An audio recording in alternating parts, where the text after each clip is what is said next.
Tout a dit, c'est le tout dernier coaster à avoir ouvert au parc Astérix. Il s'agit d'un launch coaster construit par Intamin qui mène à 51 mètres de hauteur avec une vitesse de pointe de 107 km/h contenant 3 inversions. Sa plus grande spécificité reste son triple launch traversé en tout 3 fois par le train et avec des courbures nous permettant de subir des airtime voire éjectors. Le parc Astérix compte comme étant une des plus grosses destinations de loisirs en France, un parc réputé pour Osiris, qui mérite d'ailleurs lui aussi sa review, Donald Duck et Quadrix. Le parc doit aussi sa réputation à sa célèbre licence de la bande dessinée Astérix Obélix, même si celle-ci n'est plus tellement d'actualité quand on observe les derniers ajouts du parc. Le parc Astérix garde une place prisée dans mon cœur, elle m'a fait découvrir l'univers des parcs et celui-ci reste mythique à mes yeux.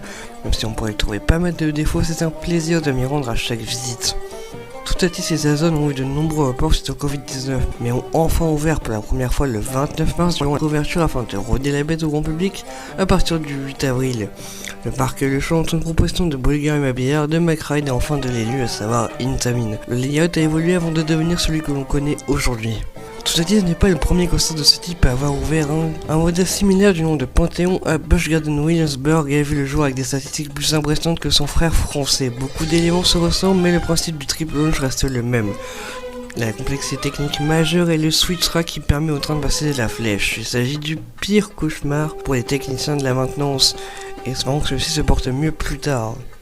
La zone festival de Toutatis subit son une qualité principale, ses couleurs. Elles se font tellement bien l'environnement des arbres morts. Les couleurs sont vraiment super bien choisies et j'ai déjà hâte de voir ces zones avec les feuilles de couleur automnales. Je tiens à dire que depuis la zone a gagné en verdure et donc mon avis est obsolète.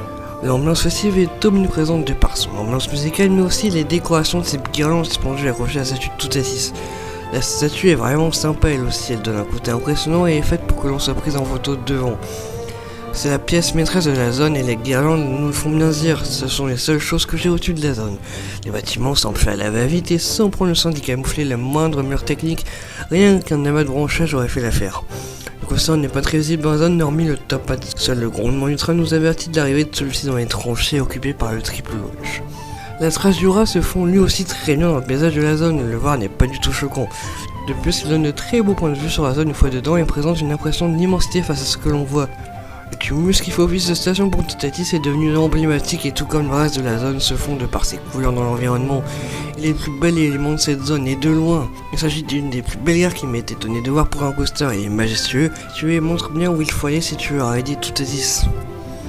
On entre dans une file d'attente très ombragée avec multiples points de vue sur le coaster. J'ai une grosse affection pour Alert Lion qui est très beau dans tous ses angles.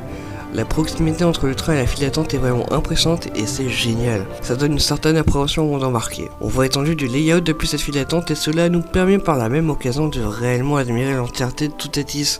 La boucle musicale donne un côté d'apaisement. Le but ici n'a pas été de donner à un coaster un côté épique, mais simplement une ambiance festive et chill. Et en pensant aux musiques d'ailleurs, quelle idée de diffuser cette boucle au tout début de la file d'attente et à la toute fin, soit environ 10 minutes totales. Si la file d'attente est complète bien sûr, soit à peu près 1h30, quel double quand même.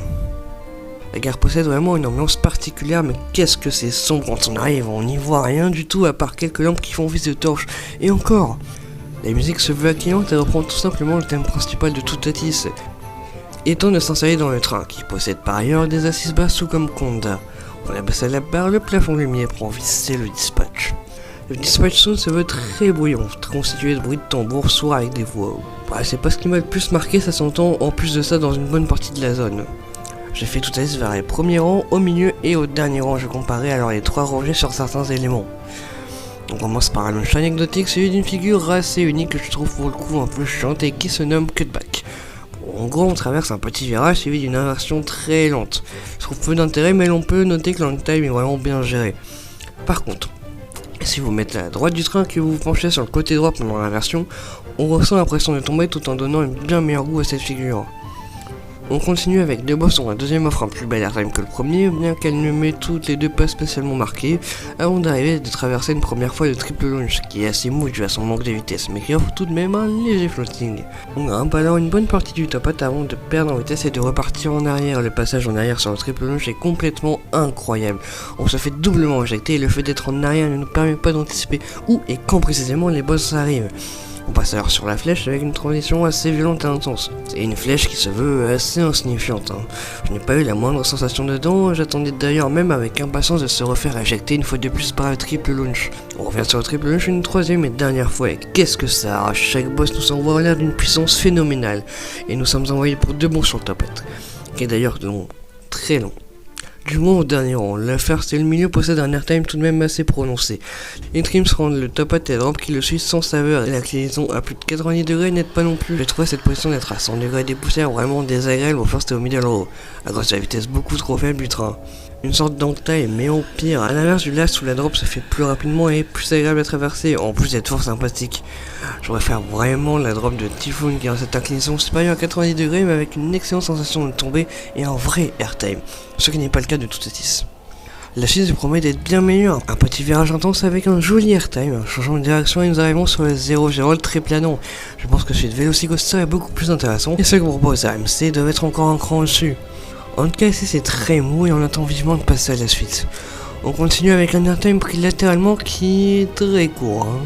On n'a pas le temps de profiter de l'airtime sérieusement. Si c'est pour avoir ça qui d'autant plus se montre fort désagréable au vu de sa rapidité, autant mettre un virage et puis c'est tout. Avec juste après le meilleur élément du parcours, cet éjecteur phénoménal qui se vole long et jouissif. Rares sont mes coasters à proposer un tel éjecteur, hormis les RMC bien sûr, et de plus à tenir aussi longtemps. Personne ne parle de cet élément alors qu'il est tout simplement monstrueux. On continue avec un changement de direction assez inutile à mi-chemin entre celui de Conda et ceux de l'indétrônable Taron. Nous franchissons ensuite un wall sol qui permet de reprendre notre respiration car oui, le coaster s'enchaîne sans s'arrêter et sans aucun temps de répit entre les figures. Je disais donc un wall stall intéressant et offrant un floating long et sympathique avant de continuer par une Earth Iron ou barrel roll, bon c'est la même chose, très puissant. Les latérales nous font vaciller brusquement de gauche à droite et cette inversion nous éjecte bien comme il faut. On enchaîne et clôture le layout par deux boss finales complètement insignifiantes. L'airtime ressentable en moins d'une seconde et encore plus désagréable à traverser Conda. Bref, je me demande juste pourquoi faire et pourquoi pas mettre une seule boss qui éjecte bien comme il faut et c'est fini. Ça m'aurait permis de finir en beauté ce rail et d'arriver sur les freins avec un goût moins amer que ce layout actuel. Passons maintenant aux différents du coaster. Si je vais faire un classement entre les trois rangées principales, il s'établirait par le milieu en première position, l'arrière en deuxième position et l'avant en dernière position. Toutatis est un très bon et très fun coaster dans son ensemble, éléments variés, assez longs, beaux, fluides, puissants.